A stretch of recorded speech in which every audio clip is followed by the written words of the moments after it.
వర్షాలు పడుతున్నాయి. ఈ నేపథ్యంలో ఇంట్లో ఉన్న ఎలక్ట్రానిక్ వస్తువులను కాపాడుకోవడంలో పెద్ద సవాళ్లే ఎదురవుతుంటాయి.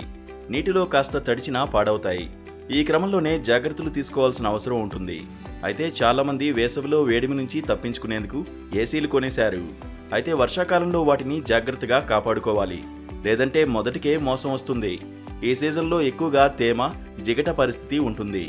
కాబట్టి వేసవిలో మాదిరిగా ఏసీలను ఆపరేట్ చేయొద్దు. అందువల్ల ఈ సీజన్లో ఏసీని ఎల్లప్పుడూ డ్రై మోడ్లో ఉపయోగించాలి.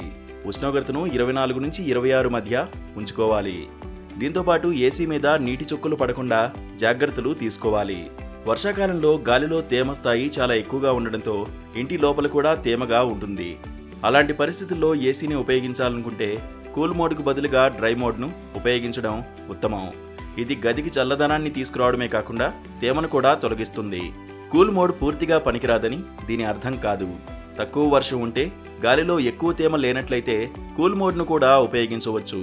వర్షాకాలంలో ఏసీ ఉష్ణోగ్రత చాలా తక్కువగా కూడా ఉంచవద్దు.